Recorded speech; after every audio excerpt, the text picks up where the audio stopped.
Very happy Monday to everyone out there. This is the Colorado Prep Show presented by UPSWING. I'm Dan Mohrmann, the editor-in-chief of Colorado Preps. Doug Ottewill, the editor-in-chief of Mile High Sports. With me, as always, Doug. I said it on X this morning, but for those who have been worried about the lack of snowfall, fear not, it's coming, and I know that because spring sports practice begins today. So we are ready. We are ready for the worst of the weather to start hitting us here in the next 3 to 4 weeks. So,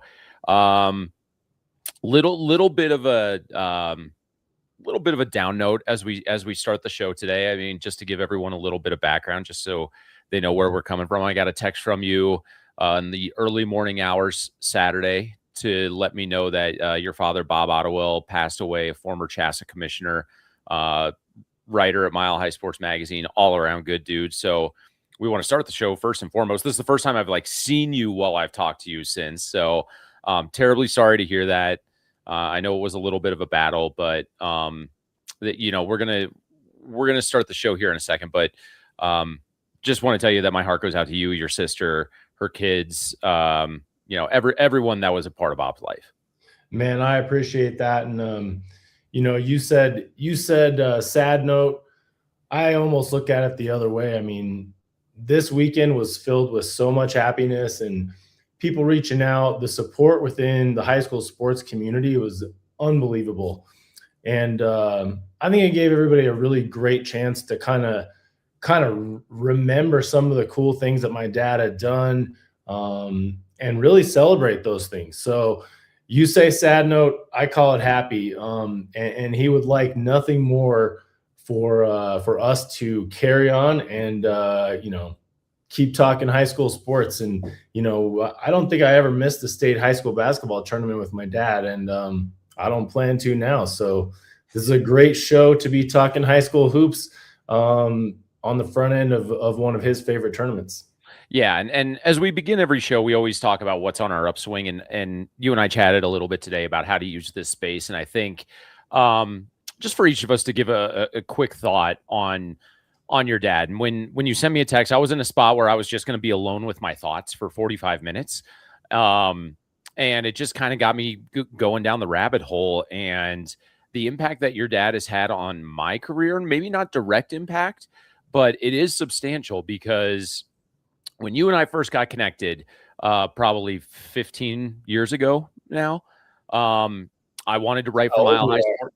Yeah, I wanted to write for Mile High Sports Magazine, and you basically told me I just need to know that you're competent, so send me a sample. And the feature I sent you was about high school sports, and I did not know it at the time.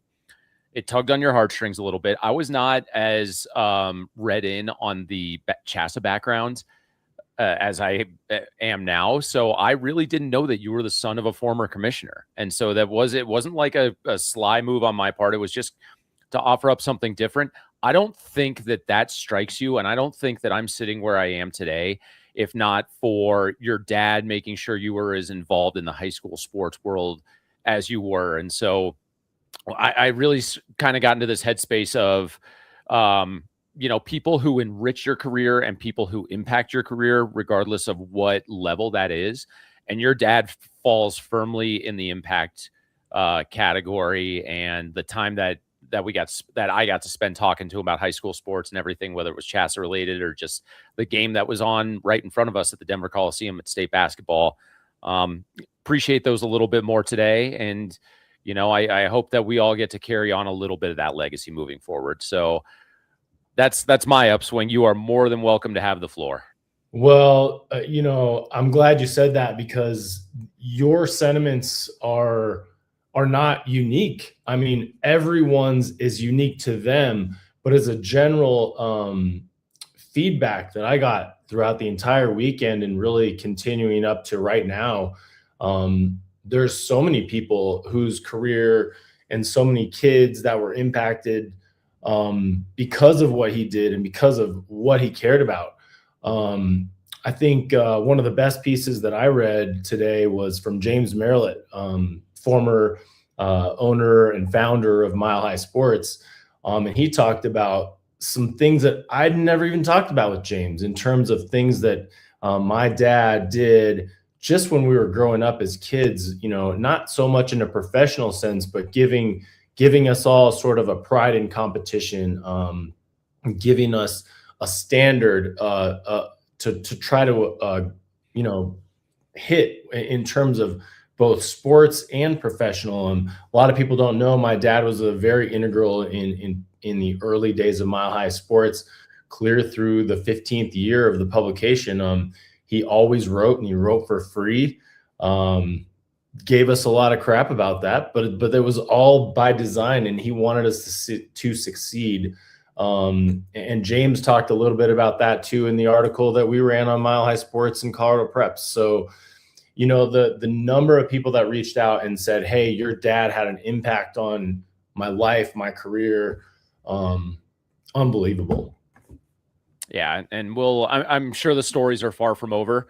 About 15 minutes ago, I actually got it in my head of maybe we do a special edition of this show, but we invite, whether it's CHSAA staffers, you know, former commissioners. I saw Bill Reeder and Paul Angelico on Saturday after everyone got the news, and just being able to hear stories about Bob, I think would be a great use of the space that is available to us, whether it's Mile High Sports Magazine or either the Colorado Preps YouTube channel, Mile High Sports YouTube channel. We do have our own YouTube channel, by the way. That is something new since a week ago. Cool. So we'll be doing a lot of content over there. If for anyone who's interested, we do have the the standout wrestling match of the weekend from state, Matilda Harubi versus Timberly Martinez. Timberly was going for her fourth. She did not get it. And, you know, not to take anything away from her, she's a fantastic competitor. She's going to do great things as she continues her wrestling career. But we're going to be getting a lot more involved on the YouTube side of things, especially with this space. I think we may have had a last-second hiccup, so I believe this is airing live on the Mile High Sports YouTube channel. It'll be up on the Preps channel afterwards, but it's all going to be under one deal. So can you tell me if I was the first subscriber? I'm sure you were the first subscriber, but like, can you like give me a little, you know, you're number two? I'll tell you this, between you, me, Danny Bailey, Cody Rourke, I think we were the first four. Okay, so we'll quarter, we're semifinalists. That's right. So, you know, no order doesn't matter. None of that matters. Real quick before we get into it's a big day. State basketball brackets were released yesterday. We're going to get into that here in just a second, but as always, our show is brought to you by UPSWING. UPSWING is a place where you know, for young athletes, it is the premier training facility in the southern Denver area, located at 7460 South University Boulevard in Centennial. Recovery is where young athletes learn to listen to their bodies and prepare for the next challenge, and that is readily available at UPSWING.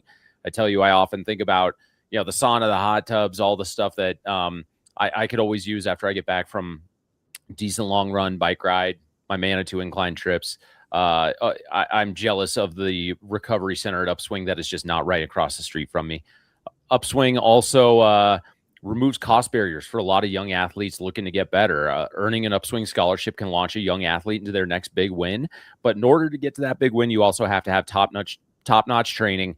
UPSWING gives youth athletes the chance to train like champions while building discipline, confidence, and resilience. You can learn more at upswingfoundation.org. Again, we normally bring in our guy, Jermaine Stafford. I texted with Jermaine a little bit earlier. He was listed as questionable through the weekend, and he believes he will be upgraded to probable next week. So still a little bit on IR, but he's going to make his return very soon. And next week would be a great time because we'll have direct Coliseum basketball to talk about, or at least getting close to it by this time next week. So without further ado, we're going to talk state basketball tournaments. It was something that you and that Bob Ottewill was a big fan of. You could always spot him there every week. And with that, we bring in Matt Langley of Basketball Colorado. Probably, I would say, would we call Matt the hoops guru in the state? I would. Thanks, guys. I appreciate that. It's been a long 13, 14, I don't know, maybe 15 years of building it. And I appreciate that people recognize that I've been putting in a lot of hard work. Well, I mean, if anyone wants to find you, just look at the baseline of the biggest game going on any given night. You know, Yeah, usually that's the case. This year, I kind of skipped out a little bit. I did a lot more on NFHS than I typically do in the past, but or huddle. So, but yeah, any big game, I'm either watching there or I'm live. Trying to decide where I'm going to go this week. There's some really interesting games in the first round or whatever we're calling it, but CHSAA doesn't call it that. That's a whole nother thing. So yeah, it's a lot of fun. I enjoy the pomp and circumstance. I love a great pep band. Whoa, hang on. That Coliseum playlist. I was gonna. I mean, I've got it. Don't get me started. I listened to Coliseum jams because I just started adding whatever they were. Every time I drive up, I listen to that playlist. Just so excited about the enthusiasm that you're going to give when you are hearing Jay-Z and Rihanna pop on. Yeah, the Coliseum playlist. He's Umbrella with 10 seconds left in the game, and it's tied score, and hey, you know what? We're just gonna get an umbrella. That's what we do here. Yeah. Well, if you're the offensive team, or if you're the team that's on defense, you got to make sure there's coverage. Yeah. I guess that's the one way to look at it. Not for the. I think the folks in Fort Collins try to outdo the Coliseum, because they had some questionable choices during the football game and some very questionable moments. So the ones we went to were like, guys, that's probably not appropriate right now, as the kid's getting carted off with his ankle moving different ways. But hey, none of us are actually really professionals when we do this. We're just trying to make it fun for the kids, right? That's exactly right. So we're going to dive right into the Class 6A boys bracket. We're keeping you around for 6A boys, 5A boys, and then we'll let you go. I did get confirmation. We will have Kyle Newman of the Denver Post popping in at some point. So we're just going to wait for Danny Bailey, our EP, to give me the thumbs up, and we'll just bring Kyle in whenever it's convenient for him. We just always operate on Kyle's timeline. So. He's a post guy. He's a professional. We got to honor that, and it is what it is. All right. 6A boys basketball bracket. Top 4 seeds: Chaparral, Ralston Valley, Rangeview, Arvada West. Quick question, and before we dive into the actual quadrants of this bracket, are all 4 of those teams making it to the Final Four? I think 3 out of the 4 do. Who do you not like? It's not that so like Chaparral, Ralston Valley, and Rangeview have all shown to be different. They're just a different, like I want to say that they have, how do I say this the right way and be nice? They want to be, those 3 teams are legitimate. Like you go through their roster, 5 through 6, they're all really, really talented basketball players. Arvada West might be the best team I've seen, like how they play together. And like, they just want to, it reminds me of old school Rock Canyon a little bit, where they're ready for, or maybe even an old school like Grandview under Mike Rogers, where it's just like, we're here to grind this and make you wish you played football or something.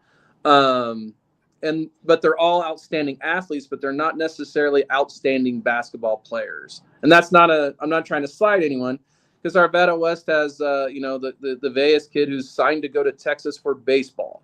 The other kid, Keegan Ballesteri, he's going to CSU Pueblo for football. So those kind of things, they kind of matter, and they start to matter in the Final Four in the grade 8 when you need to have someone to make a shot. So that's kind of why I think those other 3 can make it. I think Rangeview might have the tougher bunch to kind of get to that spot for the Final Four. That quadrant, that little section that they are in down there, that's kind of nasty when you look at it, because it's it's Overland and Thunder Ridge, and then Overland might be one of the hottest teams coming in to the tournament outside of their last second loss to Creek there in the finals of the Centennial League tournament. Or no, that was the semifinals.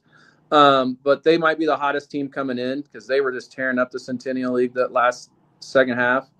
So, Rangeview having to go through a hot Overland team or a Thunder Ridge team that's big, and they with the Drew Payne, he's a load inside, and they don't necessarily have that, but they have a lot of size on the perimeter. Rangeview does. They were special beating the snot out of George over the weekend. So I think they might have the toughest route there. So then you think that third quadrant, that's for anyone who's looking at the bracket on ColoradoPreps.com, that's your bottom right, or I'm sorry, the fourth quadrant. Fourth quadrant is sorry, Danny, hit you a little too early, but that group right there. You think that's going to be the toughest road to get to the Coliseum? Or I think out of the four, I think it is. I think Arvada West, they're just going to have. They're not going to necessarily.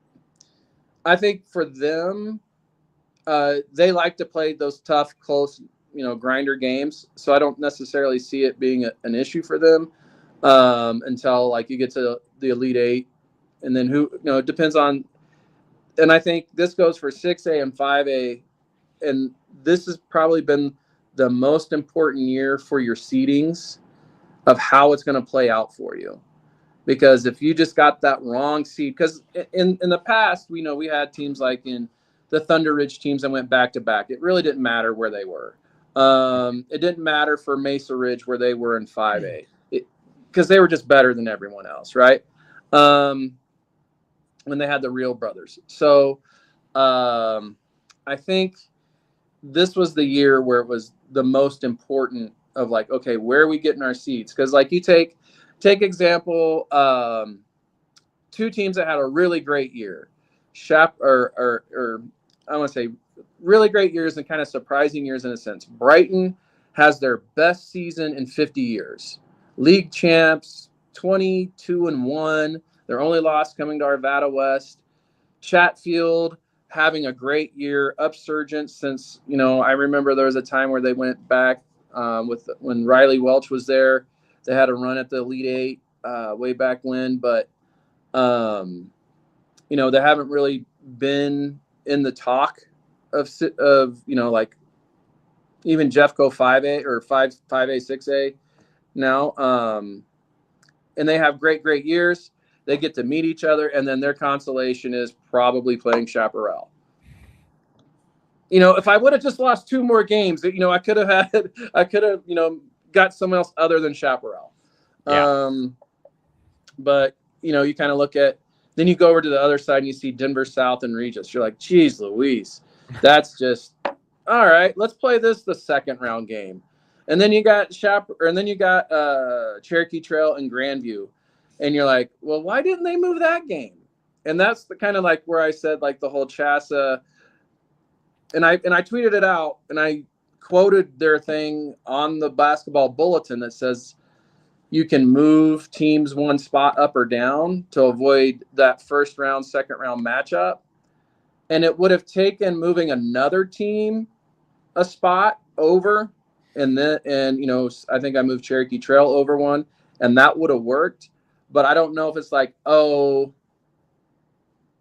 don't know the reasoning behind why they didn't necessarily, or is it just like, well, you can only move the one team, one spot, because then if you move that one team, like if you move Cherokee Trail one spot or the other, it still gave you a Centennial League matchup there in the second round.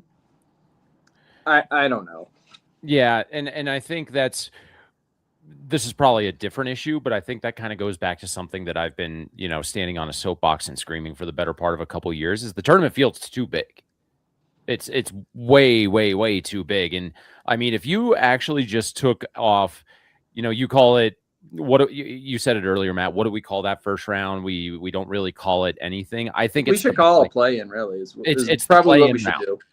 It is 100% the play-in round. That's what we should acknowledge it as. And I think if you get rid of it, you actually have a really good size state tournament where, again, you can then manipulate those first round matchups to avoid a league showdown. and you get some really, really interesting things. I haven't gone through and really been able to do that, but if you just took 20 and 21, flip them, right, that's still a league matchup. So if we go to 13 and 14, still a league matchup, but then you can just kind of wash your hands of it and say, these are the 24 teams, go. Right. And I'm starting to get really old and grumpy about state tournaments and classes and mixed classes. Oh, buddy. And, I'm starting to think we should just move to maybe 1 or 2 classes and have an all-comers tournament. And really, at the end of the day, it might actually shorten the season for some teams and let them get on the track like they want to do anyway.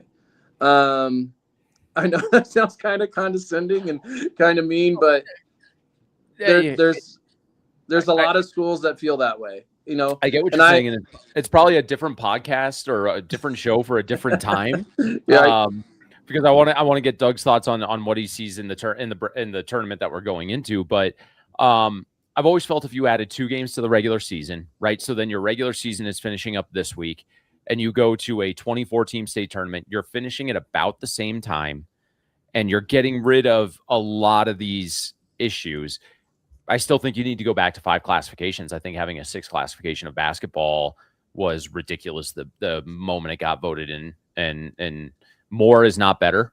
I'm a big proponent of that, but again, that's for another time. Doug, you were very curious when Matt was listing off his 3 out of 4 that don't get to the semifinals. So are you in agreement on that? And which quadrant really has your attention as we get into this? Yeah. And before I say that, I will tell you guys, and talking about my dad earlier, when I was a senior in high school, CHSAA had a 6th classification, and we were in it, and we were also a pretty bad team. And at that time, I want to say every team in the state made the playoffs. And as I was telling you last week on the show, we were dismissed instantly. And I believe, if memory serves, that 6A classification only lasted for 2 years. So I'll be curious to see if this is something that has longevity, if people have positive or negative feelings about it here into our 2nd year of it. So yeah, I think you're right. That's a podcast for a different day. But I thought, Matt, your thoughts on the top 4 seeds were spot on. And I almost look at it as I feel confident about Shap and Rangeview, and I almost kind of look at Ralston Valley and Arvada as one of those will fall. I think at the beginning of the season, I don't know that anybody thought that 2 schools from Jeffco would be atop the seeding. And whether that's because of tradition or because of lack of knowledge of the rosters that they have at either one of those schools, both of them are a little bit of a surprise. So I think, as you said, you certainly don't want to take anything away from them, but I almost have to see it to believe it, to see 2 Jeffco schools in the Final Four. So I think you're spot on with your assessment, especially about Arvada West. The one thing I'd say about Arvada West, and you kind of said, hey, they got a lot of great athletes, maybe not quite as many great basketball players. I remember the Thunder Ridge teams of the earlier 2000s that were kind of built that way. They had the Jesse Nadings of the world, just guys that could compete at anything and were strong and get rebounds and play defense. And they had a lot of success. So I wonder if that, it favors Arvada West in that sense, that they've got a lot of guys that can do everything. I will say those Thunder Ridge teams had some also really, really good basketball players too. So, I can't disagree with what you're saying about quadrant 4. For me, I kind of weighed that with quadrant 3.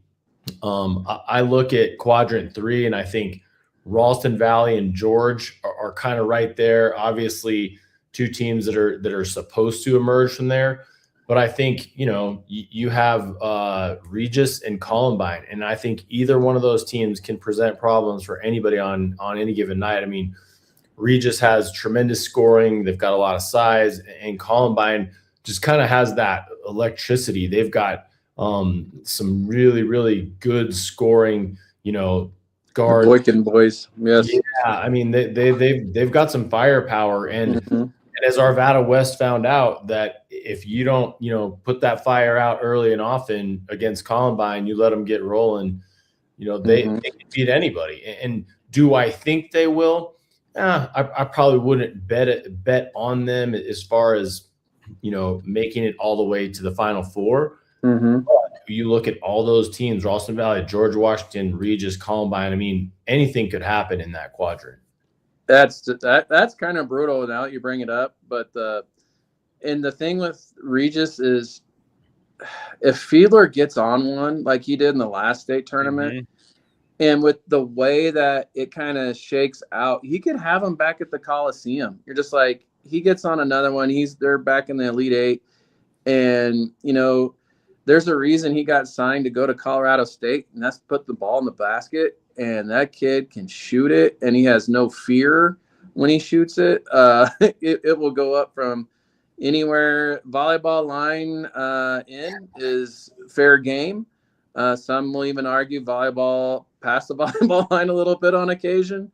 But that kid, the thing with Regis is they just need someone that can go along with him that one time, and that's kind of been their MO. They've had like 7 games, I think, settled by 1 score games. Like they're this close to being, a top 4 seed probably, if they just have three shots, three putbacks go in. I mean, they're right there. And then, I think the Chaparral game got away from them a little bit later, but in league play, they were right there. I think there was only one other loss, maybe by double digits. George and South are a little bit of Jekyll and Hydes lately. They can beat teams by 30 and then turn around and get beat by 30. Like, you just don't really know. The reason I like Arvada, or not Arvada West, the reason I like Ralston Valley is that it seemed like once they got that one loss to Arvada West, they're like, all right, we understand now.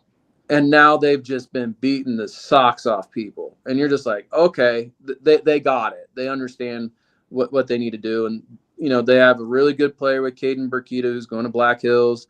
They got a really good athlete in Frank Saute and Zeke Andrews, the football player. That's a really good, solid team as well. That quadrant's kind of fun. That's going to be a mess. And then, you look at like Chaparral and Rain in who's that in the other bottom there? They might have the easier route to the Final Four, or at least to the Elite Eight. But especially with how balanced everything has been throughout the year, I would be surprised if those 3 out of those 4 don't make it. I wouldn't be surprised, because it's just been that kind of year. Because Mountain Vista had Chaparral beat. They had them beat, and it was a 4-point game with 30 seconds left. They had them beat, and then freaking Williams hits a 3. Luke Howery appears. There's a jump ball. If you guys go back and watch that last 20 seconds of basketball, it was phenomenal. It was great basketball. And Mountain Vista ends up losing it 1-1 because they let Luke Howery get loose and make a layup with like 5 seconds left. Well, and you mentioned Mountain Vista, right? Because that's a team that if you told me today they're in the Final Four, I wouldn't doubt it for a second. Right. Right. Now you look at that, you look at quadrant 2. That's where my attention is kind of, and you mentioned Arvada West a little bit earlier, and I think their biggest win was obviously that win over Ralston Valley in that first matchup. But that was a little bit of our Jeffco guy, Dennis Ployce, was the one who texted me and said it was basically a rock fight, right? It was it was. It was a tighter whistle, little bit of a game that was off pace for Ralston Valley and didn't go in their favor. But when you look at that bottom grouping, you can't really discount what Jarris Crapshaw can do at Eagle Crest. I mean, that team, he coached that team so well to a state championship last year. He's a little fired up if we look at the social medias over a little bit. So, some of the CSML nonsense and the fact that they're not sharing film. So if you told me that He's going to take it out on Liberty. I also believe you on that one.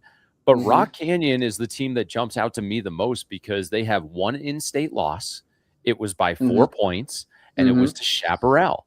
And so that's, you look at that and you're wondering, why is Rock Canyon not a top 3 seed? Forget about, one is, I think we can all agree that one is Shap. And I have Rangeview is my number 1. I think I had, when I last put out my rankings, I had Rangeview 1, Shap 2, RV. No, Rock Canyon was 3 and RV was 4. And I think that, not to hijack it, but Rock Canyon, man, they can rock, fight, or run, and it's amazing. They can slow down and just like grind it. They're conditioned to do that, but also at the same time, the Elwood kid does not get enough credit for being a really good point guard and just making things happen. Jacob David's kind of known in the recruiting circles because he's a 6'7" junior that shoots threes. And you want to talk about a kid who made leaps, who got so much better from last season. Yeah, it's really starting to click for him. And then the Lehman kid, he just does stuff. Like, it's just the way that they, like, if he hits a big 3 in their last game, that really changes the course of the game for him. And then you got, it's just the way that those 3 play together. And it's just like Cooper or Elwood and Lehman, they just make things happen. You need a big 3, I'll hit a 3. You want me to go steal the ball and change the whole course of the game? Sure, I can do that. And David can score with the best of them. So they're not a team to be slept on at all. If they're that one team that kind of gets in that, if they're the one that gets in the Final Four, it does not surprise me one bit. Before we move on to 5A, what's the grade 8 matchup that you want to see the most with how the bracket is lined up? Doug. Well, Matt just talked about it. It's Shap, Mountain Vista, I think, in that first quadrant. I mean, there's the immediate history there, but there's also a lot of history when you look back at, previous state tournaments and league games and things like that. I mean, I think, I don't know if those 2 schools consider themselves, to be rivals. I kind of look at it as they are. But I think that just feels like 2 really good teams. Either one could make it to the Final Four. Either one could win it all, for that matter. And so the fact that you're going to get them, or you hopefully will get them in the grade 8, that's just a matchup that everybody should be sitting on. Matt, is there a matchup that jumps out, a potential grade 8 matchup that you're going to be front and center locked in for? All of them. I hate to kind of take the easy way out, but and not really, like, I've gone through my bracket and I kind of just really focus more on the first couple rounds because I think the top 8 will be there. I don't see any really big upsets really looming. Maybe I think a second edition of Mountain Vista Chaparral could be fun. I like Doug's thing there. Whoever Rangeview plays, is that Roston Valley or is that a Final Four? No, that'd be a Final Four game.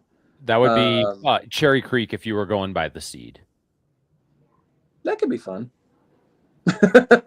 Cherry Creek's been interesting all year. It's a younger bunch. Monte Johnson has done a great job running their point guard. He's a sophomore. Caden Patrick, if you look at him and you go, I think I see Graham Ike in his future, you're like, yeah, or sorry, EK. You would definitely say, yeah, that's what it looks like. They got a 7-footer. Matt Barnett's kid is really starting to take those strides and starting to become a lethal outside shooter. So, I mean, they're kind of fun. But I think they're just they're one seed. They need a little more seasoning to pull that one off. Yeah, Matt, you make a great point. I would add to that, year in, year out, whether you're talking, 6A boys or girls, 5A boys or girls, the grade 8 is where it's at. I mean, you really get to see which players and which teams are going to shine when it comes to, vying for a state championship, and you get to see them all at once. That's my favorite weekend. I like tough to beat. Yeah. That's my favorite weekend. It's like the first two. It's like the first weekend of the NCAA tournament is my favorite. I get to see everything, and I'll get to be courtside, probably harassing Dan at some point in time. Well, I mean, just to give you a heads up, I already emailed Amanda McClure over at CHSAA and told her, hey, I'm RSVPing now because I need, a couple seats that week as close to center court as you can get, right, to avoid the hiccups of last year. So there you go. I want to see that Arvada West and Rock Canyon game, and of course, now that I say that, and our buddy Jarris Crapshaw, if he happens to take a look at this, I know he's going to maybe fire a text my way and say we'll see. But right. But I would love to see that showdown, because I think Rock Canyon definitely belongs in that upper echelon of teams that we're talking about that can win a state title. And Ken Grams is a guy that I'm always going to root for. He's just a good, solid dude and is in this for the right reasons. So that's where I stand on that. I had in my notes a little chat, and Matt, this is another podcast for a different day. How the bracket fell versus what the max preps rankings would have been. I didn't even look at that. There are a couple that here's what this is my very brief and very anecdotal observation.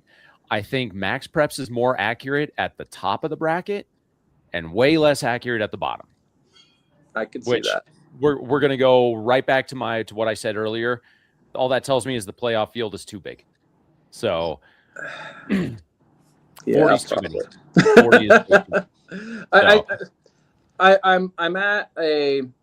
I'm at a crossroads in my life where it's like I understand the idea of letting kids have opportunities. Like I truly believe in it, but at the same time, at what cost? Because are you really giving these kids an opportunity to win a state tournament or a state title or whatever it is, or have that moment in the sun in the state tournament? And what it act like, is it really act? And then without a human element in all this, and without, really relying a lot on the machines, and there's so much other things that go into it. Like you said, that's another podcast for another time. I understand-ish the original reasons, but at the same time, when we had that 1 year of 32, it was so much better than 40. Yes, always. It's always going to be that way. Speaking of poor, disenfranchised people that just need an opportunity, I saw the in-studio count go from 4 to 5, which means I believe Kyle Newman is sitting in the wings waiting, and we're happy to bring him in right now because I know he'd love to talk some boys hoops as we move into the 5A field. Kyle, it's been so long since we've had to look at each other. Great to see you guys. Great coverage at State Wrestling, Colorado Preps crew. I know I was giving you crap, Dan, but no one covers Colorado high school sports like you guys. And don't tell my bosses I said that. Okay. Problem is, it's a different boss now, and I like the old guy. I haven't had a chance to meet the new guy, but great job by the post as well. Sean Keeler's always fun to have around and have him tap my shoulder. Hey, Kyle's gone, so you have to be my preps know-it-all guy here for a few minutes. So. Great job for you, Kyle. You got us just as we're going into the 5A boys bracket, so we'll keep you around for this, and I know we're going to talk some girls hoops. But top 4 seeds, you got Palisade, Grand Junction, Severance, and Eagle Valley. So 3 of 4 on the west slope, and I can, judging by Matt's reaction, he's just all about what we're going to see moving forward. So Kyle, you're the newcomer. Have you had a chance to look at the quadrants? And if so, what do you think is the one that provides the toughest road to the Coliseum? That's a great question. First of all, I do like to see all those Western Slope teams getting those, some of those top seeds. I know, here in Denver, there's some arrogance of like, oh, well, the Western Slope teams, once they get here, they won't be able to play. But I think we've seen in, years past, there are some great teams coming out of there. And I would like to see Palisade make a run at the 5A crown personally. What quadrant will be the toughest? I think Lewis Palmer with that 8 seed, I know they get the bye, but that's going to be a tough quadrant with Pueblo South and Air Academy in there.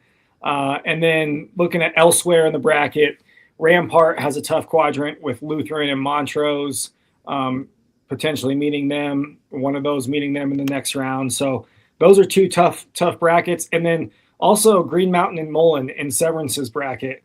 Green Mountain, I know, they lost a little firepower from last year, but they still got some really good players from the team that made, a deep state tournament run last year. So those are the quadrants I'm looking at. And then also the Regis Groff quadrant with Windsor and Stanley Lake. Windsor, can't discount them, based off their run and title last year.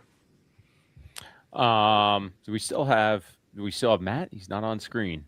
Or did he duck out? Doug, you put in your notes, you kind of like that quadrant one just because of some of those Southern Colorado teams that are always in the mix. So what jumped out at you when you saw that?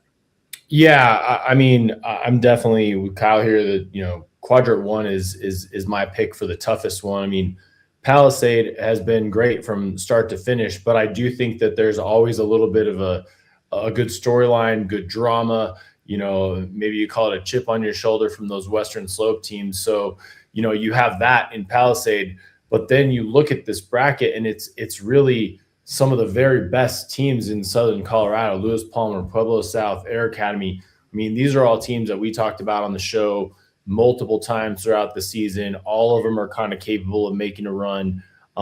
So you kind of have Palisade waiting in the wings to see which one of those teams they're going to have to go through to get to the Coliseum. So that's a tough quadrant. And there's some really great matchups, especially once you get out of the first round. But that's my pick as well. Yeah, I think if we're looking at the top 4 seeds, who has the toughest road, Eagle Valley is definitely going to have a hard time. Though I can see them getting by either Silver Creek or Harrison. Silver Creek's a tough team to play. That's always going to be a tough team to get by. But if they get there, that Cheyenne Mountain team is so good. They've put together some really, really solid wins throughout the course of the year. The one loss that I saw them have was at home against Lewis Palmer. Lewis Palmer kind of bounced back and avenged an earlier season loss. But when you look at their junior point guard, Alex Treglia, he's averaging 20.7, and he's one of those kids that has command of the game when he has the ball. And I talked to someone a little bit earlier that my one knock maybe on Cheyenne Mountain is I think that team leaves a little bit on the table in terms of, I don't know if they've reached their full potential yet. And that's really scary when you're going into a tournament, because are they going to be able to put everything they have together at a time where you're going to see potentially Eagle Valley in the grade 8 and then Palisade in the semifinals. So, Matt, you had such a joyful look when we brought up 5A. I'm just gonna let you cook for a minute, man. Go. I'm gonna try my best not to sound like a I-25 corridor jerk. Which means you're about to sound like an I-25 corridor jerk. Yeah, a little bit. No, here's the thing. I'm going to say this. I have been on the Palisade bandwagon probably since week 2.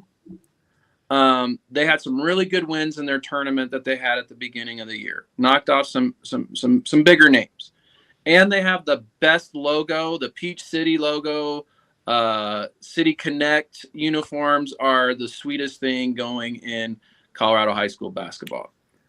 That being said, Grand Junction, Palisade, and I would even say Eagle Valley, they don't play the same type of teams as a lot of 5A teams over here do. And that comes because of the mixed classes, the travel, the geography, all that. And it's skewed. And in my opinion, I could be wrong, and I've been wrong multiple times. It skews the data. And it's not that Palisade isn't the number 1 team. They got beat by Grand Junction twice, fair and square. I watched both games. Grand Junction beat the hell out of them. Like they couldn't score. And if it wasn't for some shenanigans at the end of the Fruita game, they probably should have lost to Fruita the second time too. And again, I'm not taking anything away from those kids. Those kids have been playing hard, but it's just not the same. And then you look at Eagle Valley. They got beat by Lutheran earlier in the year, but they had Lutheran had a forfeit because of an ineligible player. That forfeit gets them a top 4 seed. It probably does. So then you go and you turn around and you look at teams like Windsor and Mullen. There's no reason that game should be a first round, second round game. That is a Coliseum game from here until eternity. If you want to make it a Sweet 16 game, fine. I'll listen to that. But Windsor play.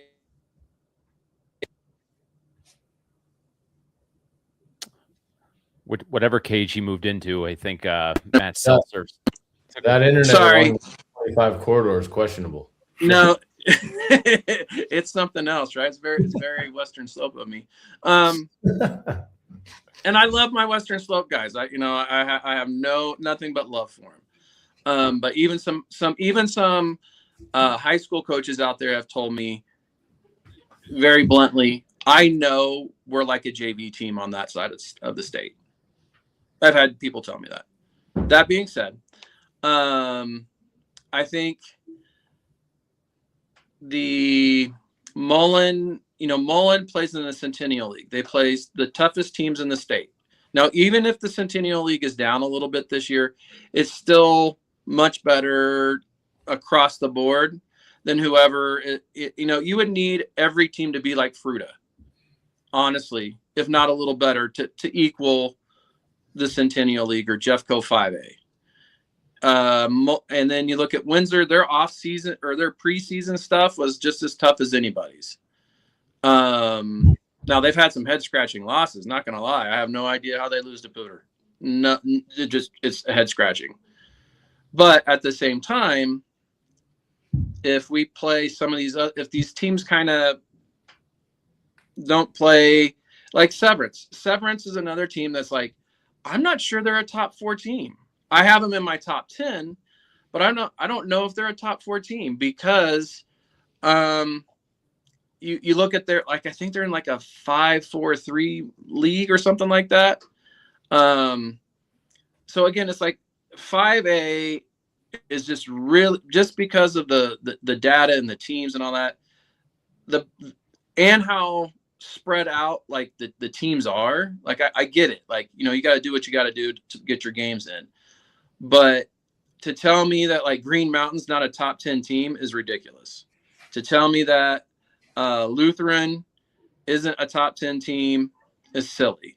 And that's where I think we got to have some of this human element come in again somehow.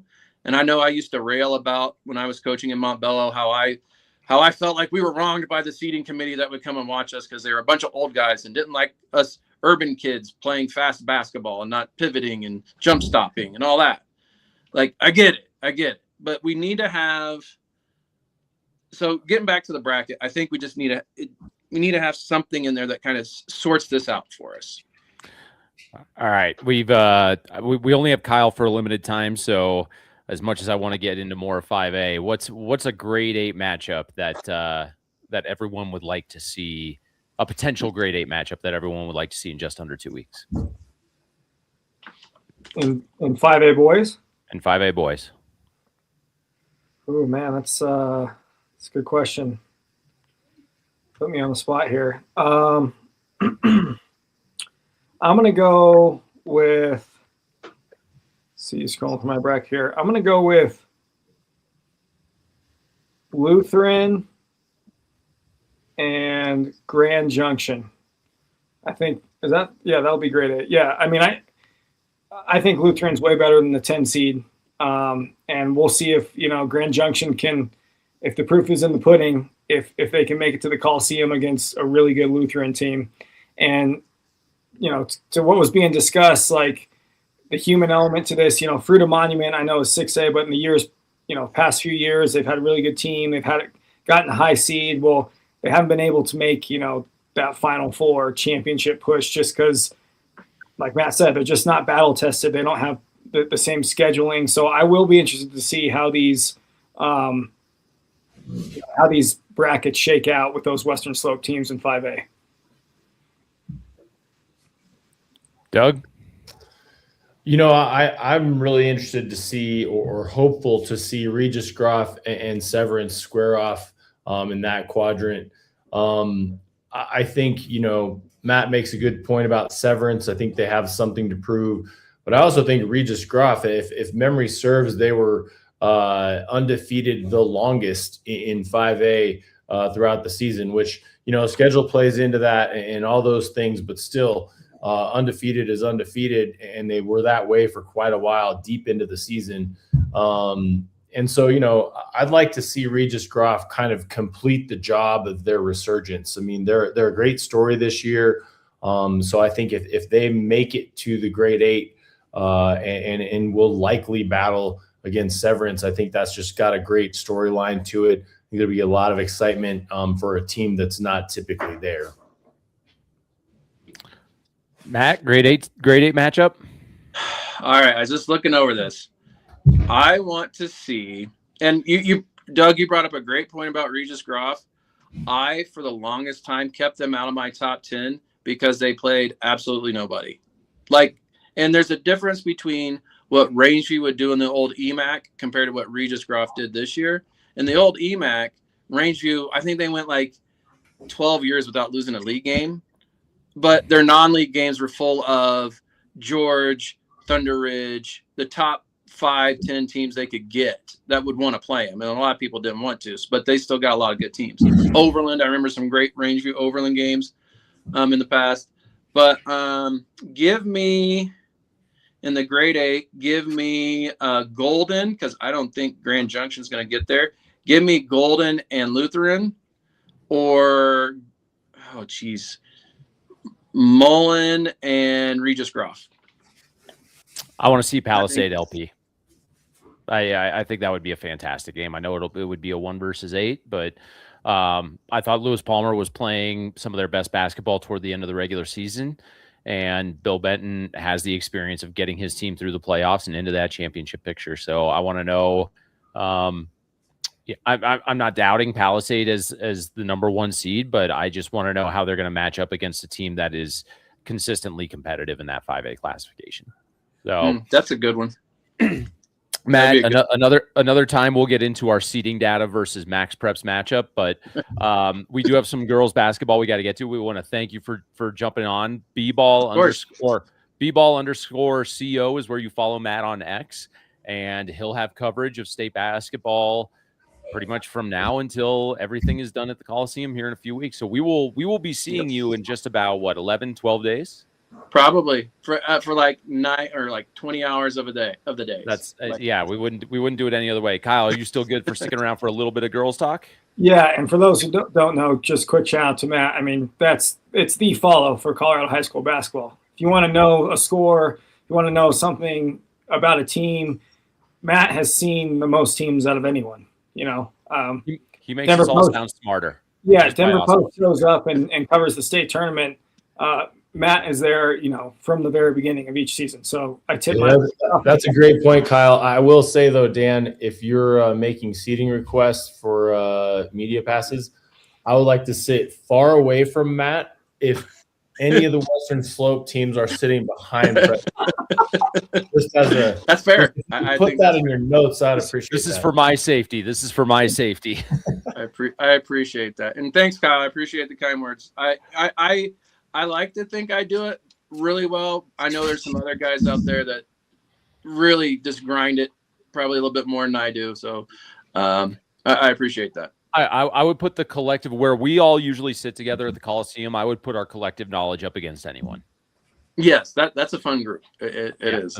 When we get going, it's a blast. Matt, thanks, guys. I appreciate it. We'll see you next week. Kyle, stick around. We're going to dive into the girls' basketball brackets right after this. When I go to court, these aren't my clients. These are my friends. These are people that I believe in. And they have one shot, just one shot for justice. If they've come to me and we've gotten to trial, Their life has been turned upside down in some awful way. I'm all they have. So if I haven't put the time in, if I haven't trained, if I haven't humbly looked in the mirror and thought about ways I can be better, and I don't present my best self in court, then I failed them. And that's what motivates me as a trial lawyer, because when this is over, that client goes home. And if I haven't done my best for him, I haven't been his champion, then I've failed.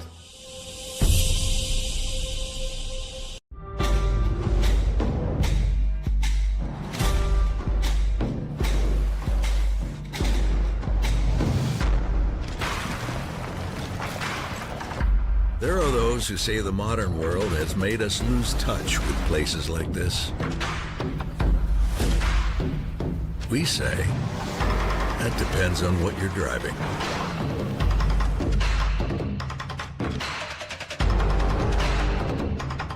This is Tim Anderson of Gordon Insurance, and we are proud to support all of our area athletes. With offices in Lyman, Callahan, Flagler, Sterling, and Kit Carson, we offer all types of insurance, including home, auto, commercial, farm, crop, life, bonds, and workman's compensation. We are independent and thus can offer you multiple choices of companies, not just one. Call or visit the office near you, and one of our agents can take care of you. See all of our contact information by going to www.gordonins.com or call me at 719-740-1361. Welcome back into the Colorado Prep Show presented by UPSWING. Dan Mohrmann, Doug Ottewill. Kyle Newman still with us. Kyle, appreciate you bearing in. I knew it was going to be a long show today, so I appreciate you hanging with us a little bit. We're going to dive into the 6A girls bracket. Your top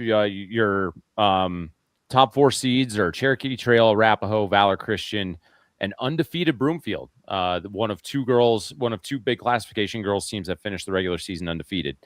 We'll just kind of go down the bullet point list. Which quadrant presents the toughest road to the Coliseum, or Final Four Coliseum, whatever you want to, however you want to quantify it? Oh man, I think they're all going to be tough. What I like about the 6A girls bracket this year is I think it's wide open.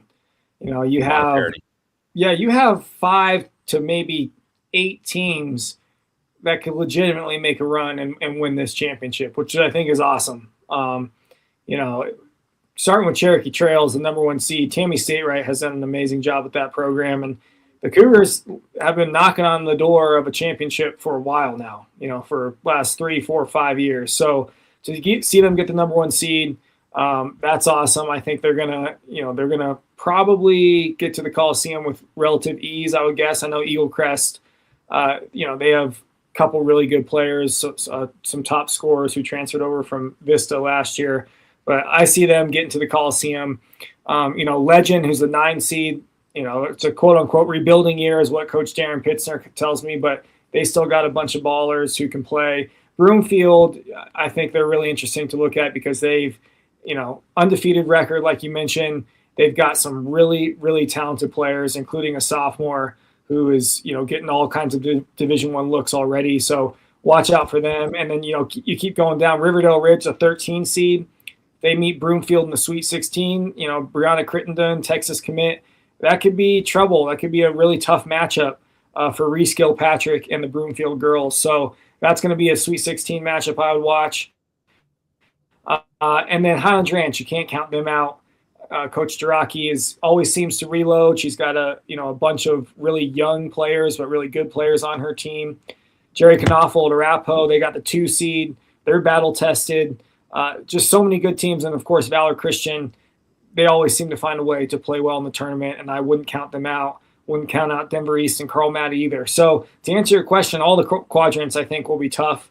And we're going to see, I think, a really good state tournament, especially from the Sweet 16 onward.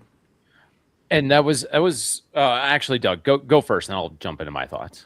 Well, I would echo what Kyle said about quadrant 2. And that's the one that I picked right off the bat, primarily because you have Broomfield. They're undefeated, but they're a number 4 seed, still atop that quadrant. But, they'll face Riverdale Ridge, at least in theory, 2 games in. And I think anytime you have a star as big as Brianna Crittenden, stars carry teams in high school basketball. And not only do they carry teams, but she's been there. She's won it before. So I think that matchup has great potential, but it's not done there. You know, depending on who emerges there, there's a good chance that they'll face Northfield. And Northfield is another team that has kind of had great representation at the Coliseum on the girls' side for quite some time now. And so I think that, you know, pretty much every game outside of the first round in that quadrant stands to be good. So I really like quadrant 2. When I was putting this together and trying to figure out which quadrant I thought was tough, one of the things I was looking at, and I mentioned it to Matt Langley earlier, is how teams were seated in the how teams were seated on the bracket versus what they would be if we were using the Max Preps rankings, like is going to be the case next year. And there wasn't anything that was too egregious, and that, you know, without seeing things play out, what that tells me is you can make an argument for the fact that the bracket is, I would say, accurate through most of it, which just tells me that the field is competitive. Riverdale Ridge is a 13 seed on account of their schedule, and mainly with league, right? That's I think that's one area where you would probably say if you had a human element, if you had a little bit of a selection committee, the ability to kind of tweak things a little bit, they probably are sitting with it than 13. I think they can make a run. I don't think Bloomfield's out of the woods when it comes to that. I would say that quadrant 2, that bottom left quadrant, is going to be the toughest just because of something like that. You said, you hit it right on the head, Doug. Stars carry teams, and I think they especially carry teams when it comes to state tournament time, because ultimately if you have that one player that you need to make something happen, and that player's someone like Brianna Crittenden, that's going to make a huge difference, and especially when you get to a high intensity environment like the Coliseum. Just to add on about Riverdale, Dan, I mean, we're talking about Brianna Crittenden, but they are much more than Brianna. Shay Hill is a really good player. Yeah. Chloe Parker, their point guard, is capable of scoring and dishing. And, I mean, they're a pretty complete team. And, yeah, when you're winning by 70 points a game in your league, it's hard to say that you're really battle-tested. You know, I know they played some tougher games earlier in the season, but I'm going to be interested to see. You know, I think they definitely beat Chaparral to set up that. And then Broomfield, I think, will cruise over Denver South or Pueblo West to set up that Sweet 16 matchup. And it's all about star power. But, yeah, I mean, Broomfield has star power. Reese Gilpatrick, only a sophomore. You know, she's won a gold medal with a Team USA. I believe it's the 18U team or 16U team, 16U team. And she is the real deal. I mean, she's already got a bunch of D1 offers. Like, so to see her and Bree match up, you know, that could be a neutralizing force there. And then what you know, the rest of the team, how good can the rest of the team be? And team I didn't mention, Northfield, that Doug did, they're the real deal too. Northfield is the crown jewel of DPS right now, right? They're getting a lot of the best players. I know they have a lottery system with their enrollment, but look at all of their sports, how they've been on the rise, from football to track, cross country, soccer. Like, Northfield is the best athletic program in DPS right now, and it's not even close. And, you know, it's a newer neighborhood, glitzy new school, huge campus. So I expect them to be very good for years to come, and I think it's only a matter of time before the Nighthawks break through to a state championship. Could it be this year? Possibly. Well, another team we can't discount in this whole on this whole bracket is Valor Christian. Jessica does a fantastic job with that team. Peyton Jones, their point guard, has had a really solid year. I think she's averaging over 20 points a game in this stretch. And if you look at some of the wins they've had through the course of the year, they beat Regis early. I think they have a win over Arapahoe within the last week or two. So it's not like they're playing you know, a league schedule where you don't have control over, you know, who's good, who's bad. They put tough teams on their schedule throughout the entire course of the year. And I think they have a win over Denver East. I mean, you can go down the line, right? Columbine, who's a good team in Jeffco, and Ralston Valley's looked good throughout the season. Valor is a team that 2 years ago they ended up winning that state title, had a little bit of a disappointing finish to the year last year, but that's a team that's going to be really, really dangerous when things get going here for them later this week. And hey, how about Arapahoe? And I know you mentioned Valor beat them, and Arapahoe's lone losses came to they Valor. Beat Cherokee Trail early in the year, right? And they just beat them. Just beat them to end the season here. So, and Izzy Johnston, their senior point guard. I mean, they go as she goes, and they've got some other really good players around her. But Arapahoe's been to a couple Final Fours under Jerry Knoffel, the coach there. They're going to be ready. And Cherokee Trail, same thing. Even though they just lost, 2 days ago to Arapahoe to close their season, they still got the number 1 seed for a reason. They're battle tested. And yes, Arapahoe beat Cherokee Trail twice this year. So that should tell you something. I mean, there's just a lot of really good parity, which I love to see. Like you said, you can't count out Valor Christian, Peyton Jones, phenomenal player. Denver East, Carl Maddy's going to have his team ready for a run, hopefully to get back to the Coliseum like they were there last year. And then Highlands Ranch, who I mentioned, a ton of young players. They're moving down to 5A next year. They're going to be an automatic championship favorite in 5A. But for right now, they got the horses, to make a run in 6A too. In the final year of Coach Jay's tenure, been there for 30 years. Her final year at the highest level, they got some really good players. Kimora Banks Thomas, a sophomore. We saw her at the Coliseum last year as a freshman light it up. Expect her to do the same this season throughout the playoffs. She is one of the best scorers in the state. Is that Highlands Ranch Arapahoe team a grade 8 game that you'd be front and center for? Absolutely.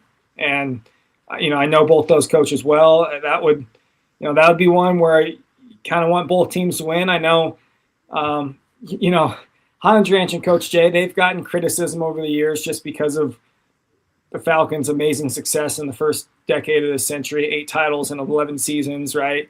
But Coach Jay is a really good coach. I think, if you ask around the state, there's a lot of coaches, a lot of high opinions of her, and she's won the most games, obviously, of any Colorado girls coach ever.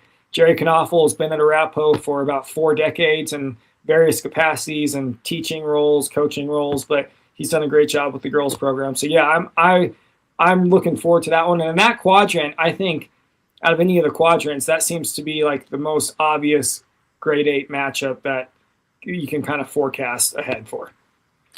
Doug, is there any one matchup that potential matchup that you'd like to see? I see you're wearing that Columbine shirt, so I'm wondering if you're.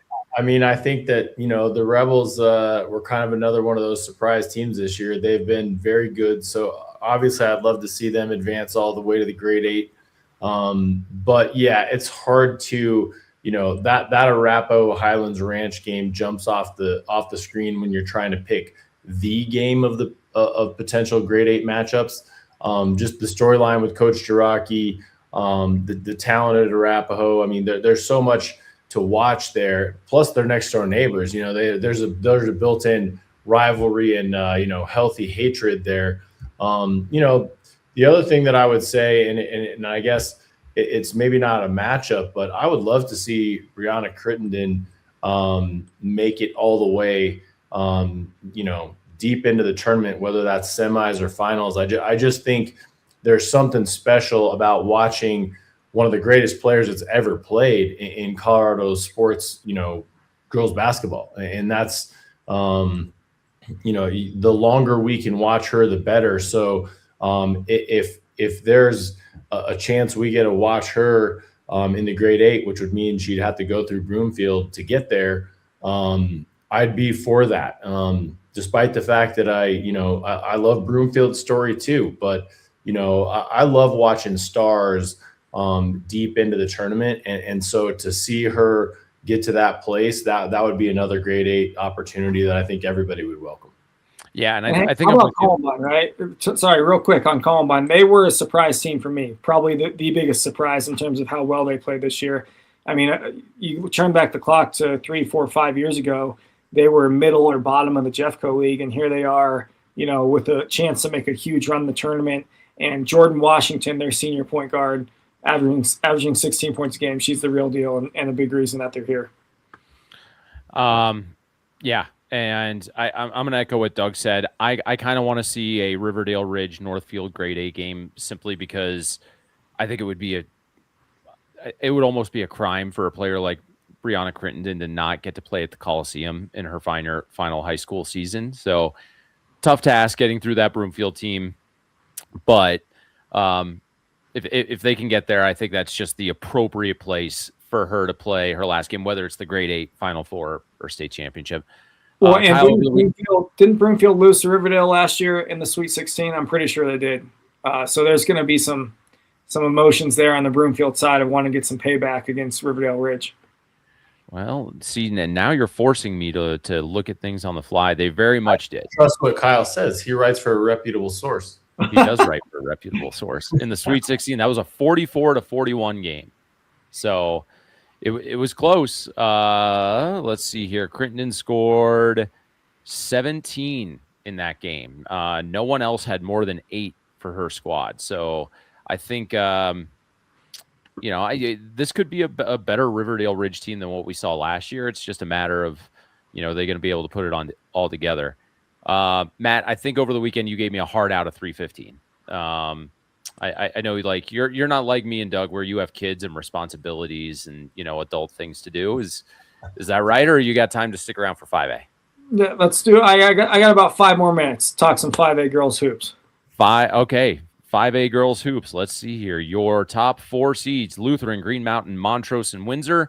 Montrose, the undefeated team. Now that the Western Slope basher is gone, do we think this Montrose team has a shot to make it? Honestly, I'm not sure on Montrose. I haven't seen them play. I have seen Lutheran play. They're really good. I have seen Windsor play, and they're really good. And I've seen Green Mountain play this year as well. They're really good.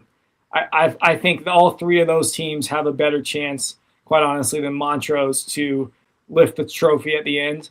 But again, I think there's some good parity here. Maybe not as much as in 6A, where it's maybe 3 to 5 teams that have a really good odds to win it.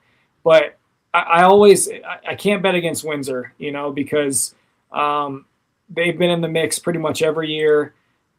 Just they run a really tight program up there. They seem to always reload too. Obviously, you got an ex-college coach running your program. That always helps.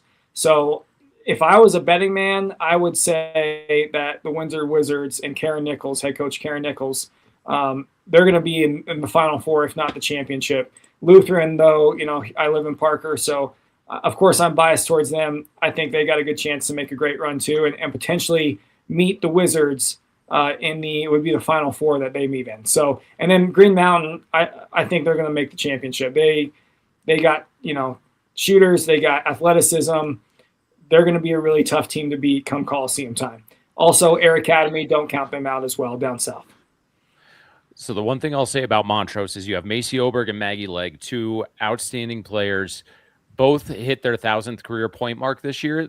They became just the 3rd and 4th player in program history to do that. Lily Nelson is a solid point guard who does a lot of the gritty stuff really, really well.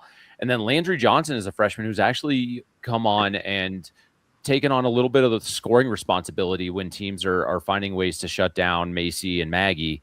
And I think Montrose is a little bit more of a well-rounded team than they might be getting credit for. Over the course of 23 games, I think it's tough to win them all. I just think it is. So I don't think that's anything that should be discounted. I don't think Air Academy has the pieces around a Kinley Asp to maybe make that run that they did last year to the state championship game. So I'm really curious to see about what that grade 8 matchup would look like with Montrose and Air Academy, where Montrose probably has a little bit more depth. Air Academy may have the best player on the floor, but that would be a fun game for me to watch. So yeah, no Tatiana Brown right this year for Air Academy. Obviously, that's a difference maker. You don't have that post presence, but you name drop the Montrose girls. I'm going to kind of put on for Kinley Asp here. I've seen her play a number of times. She torched my poor daughter's summer league team a bunch of times in the tournament. She is one of the best scorers in the state. You know, she has been for 4 years. She's averaging 25 a game. If you have a player who can take over a game like that, you better be ready. And I see those two teams meeting in the grade 8. And I think it's going to be fireworks because I'd be interested to see how they guard Asp. Do you double her? Do you just make anyone else but her beat you? I think that has to be the game plan, especially when you look at the scoring disparity for the Cadettes. You got a couple sophomores averaging 5.8 and 6.3, and then Kinley Asp at 25.2. So you got to take her out of the equation. And yes, that's the question. Will Montrose's depth and balance outweigh the star power of Kinley Asp? They're a defensive-minded team too, Montrose is. So that's going to be a big focus for Steve Skiff to get his roster ready. So, well, you are a Montrose homer, Dan. So I know the programs well. I know the programs well. I will say that. Doug, anything? Kyle makes a great point, and I hate to skip ahead to the potential best grade 8 matchups, but we've already been talking about it. Montrose Air Academy is it. I mean, you have the sort of, again, you have that story with the chip on the shoulder of the Western Conference or Western Slope teams coming over. But Kinley Asp is, you know, we've literally, the Coliseum is not the same without Kinley Asp playing in it. So, you know, to get to see her again a little bit in the same vein as Brianna Crittenden, I mean, she's a star that has been a part of elevating that program for the last 4 seasons. So, I mean, she's one that everybody wants to see go out well, and that matchup kind of represents, you know, the rubber meeting the road to be able to watch her in the semifinals and potentially the finals. Yeah, I think. Go ahead. Yeah. Go ahead. Okay. Quick note on the Windsor Wizards. I want to go back to them because Karen Nichols, she has her team prepared every year, and this is a different team than we've seen in years past. You know, obviously they've made deep tournament runs, haven't been able to quite get to the mountaintop, right? But they've got 3 juniors averaging double digits. They're really they're deep, they're balanced in their scoring. I think they're a team that, you know, can get to a potential grade 8 matchup against Stanley Lake. If you look at it on paper, I haven't seen Stanley Lake play, but I think that's a good matchup for Windsor. And then from there, you know, you got to get to the Final Four and win the toughest games of the season. So I like the Windsor Wizards to make a deep run, possibly even to the championship game. And then before we move on real quick, I just want to give a quick shout out because, you know, Dan's on here being a homer. I need to be a homer as well. Ponderosa girls basketball. I know they're the 29th seed. They're playing Greeley Central in the opening round, but this is the first time the Mustangs, where my daughter plays, they made the first time they made the playoffs in 5 seasons. Max Schumann has done a great job, I think, in his first year at the helm there, getting them on track. And next season, I think we'll see an even better Pondo team. They're returning all their players, and the Continental League is separating the 2 different leagues, so they're not going to have to be playing those top teams. They're going to be playing Heritage, Douglas County, Elizabeth, and it's going to be a much more relatively easy schedule for those Mustangs. So shout out to Ponderosa Mustangs, the number 29 seed. Just had to get that in there. Kyle Newman, you got to have a rooting high school sports. Colorado Sports Writer of the Year. I forgot to mention that in your intro, so might as well throw that out right now. Follow all of his stuff as he tracks the state tournaments, and we'll see you at Ball Arena. I don't know if he's going to make an appearance, but Matt Schubert, former Denver Post sports editor, I'm not sure if he's bringing his giant bag of diabetes into the Coliseum anymore. So I was going to ask if that torch had been passed, because that is that's a critical part of my attendance and, you know, kind of sustenance throughout the entire tournament. I just go to Costco, get the big. I got a Costco membership, so I may have to take on that role, or at least a portion of it. That's right. I'm not picking up that torch. I boycott the candy bag. It's bad for you. Bring some healthy snacks. Kyle Newman of the Denver Post, thanks for your thoughts, your input, and your time, and looking forward to seeing you at some hoops. Guys, thanks. See you out at the Coliseum. Yes, sir. We still have some little bit of wrestling recap and a little bit of news and notes. Long show today, but we're on the verge of wrapping up, I promise. We'll be right back right after this. This is the Colorado Prep Show presented by UPSWING. Yo, these KDs are Fire! KD, you work here? Whatever, kid. Take notes. Every shoe for every athlete, only at Dick's. The Benefits Broker team of agents has over 100 years in employee benefits and individual health care needs and is your 24/7 resource for a variety of essential benefits-related information. Clients have enjoyed the ability to connect in person or by phone, while others enjoy the convenience of their online service where they can review the status of their claims, obtain summaries, and download forms including claim forms. Dave and Steve do their homework so you don't have to. They know the market by distinguishing the best products from the merely adequate. Give them a call at 877-545-4840 or visit them online at benefitsbroker.com.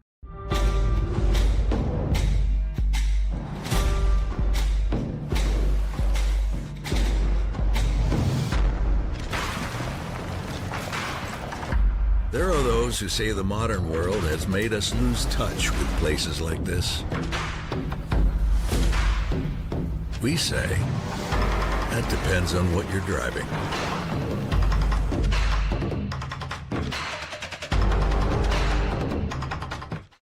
Wrapping things up here on the Colorado Prep Show presented by UPSWING. Dan Mohrmann, Doug Ottewill. So much basketball, Doug. So much basketball starting in the coming days. Can't wait, man. Can't wait. No, it's going to be a blast. We did have the state wrestling tournament did take place over the weekend. Not as much of a recap on here.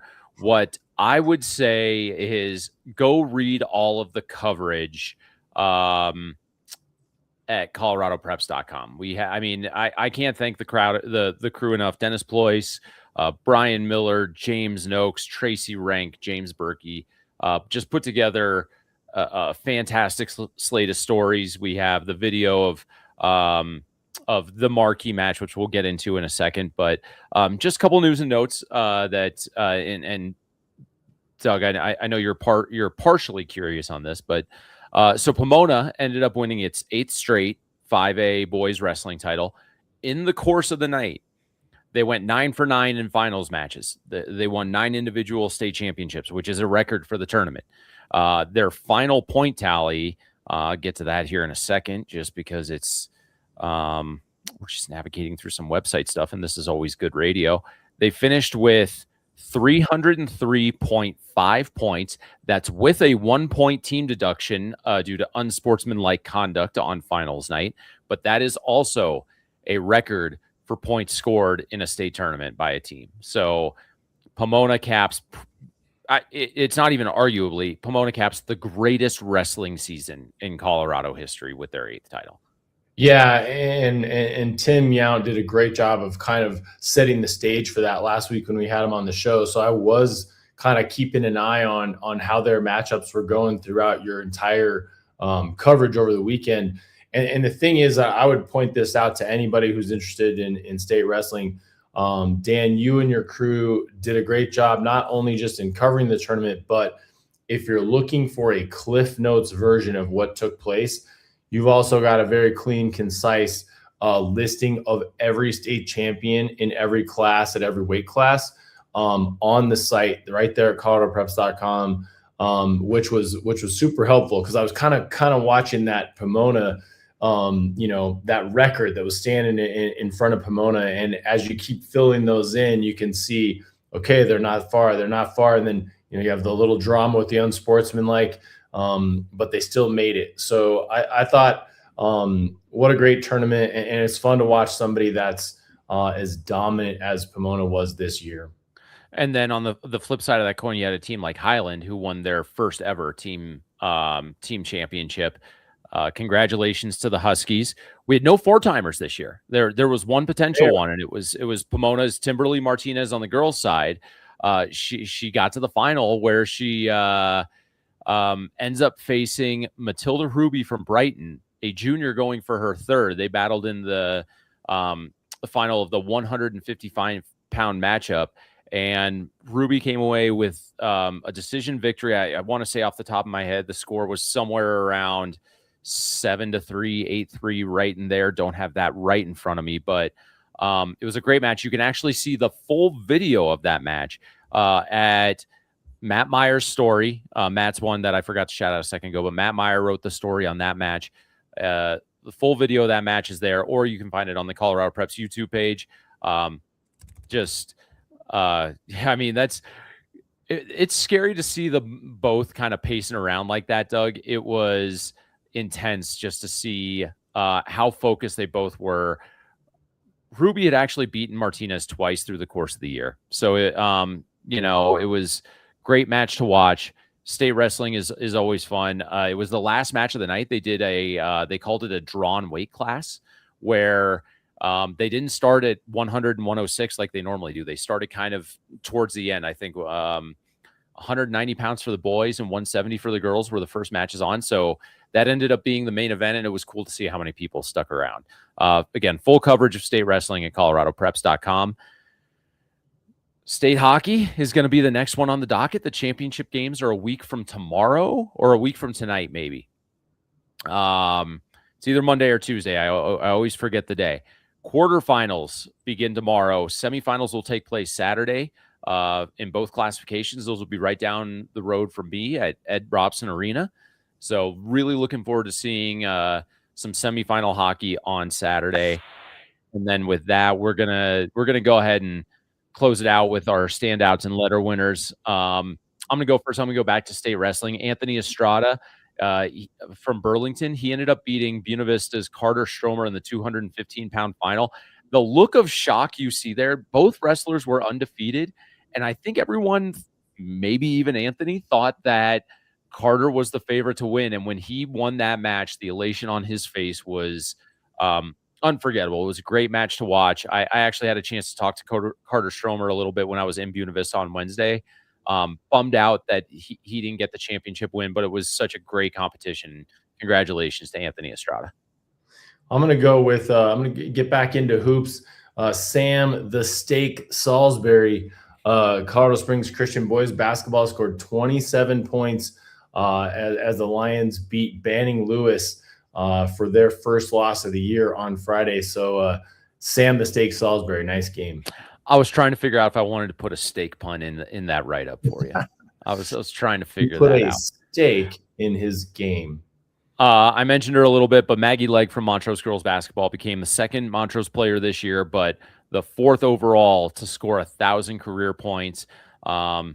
Not sure if I got that photo uploaded to the drive, but I definitely had a mark that I did. But congratulations to Maggie. Montrose ends its regular season undefeated, the only undefeated 5A team. I know that they're looking to make a deep run into the state tournament, and she's going to be a big part of that.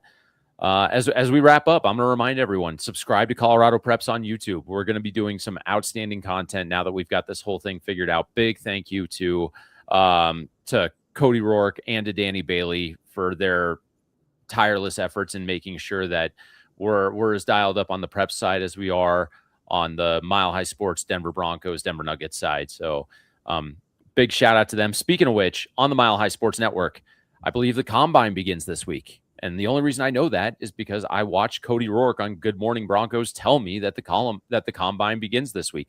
Go check it out. He'll have everything covered over there on Good Morning Broncos and, of course, on the Orange Crush podcast on the Mile High Sports YouTube page. You can also find his stuff at milehighsports.com. Nathan McKinnon, Devin Taves, and Cale McCarr came up a little bit short for Team Canada yesterday, Doug. America. A little more like Team Canada, but they'll be back with the Colorado Avalanche here shortly, looking to chase the Stanley Cup. When you see the reaction of Nathan McKinnon's face, I'm gonna venture a guess that he's irritated enough that maybe the Avs end up hoisting the cups. So I think that's a great thing for the Avalanche, actually, to have a few of those guys a little miffed they didn't take home gold.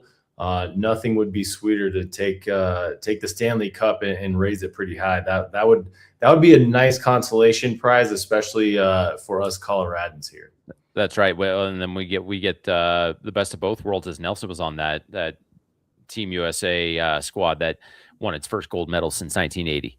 Denver Nuggets are 1-2 post All-Star game, Dougie. I don't know if I'm worried yet, but I'm going to figure that out when I watch Ryan Blackburn on late night Nuggets and on Pickaxe and Roll later this week. They're getting ready to get into their postseason push.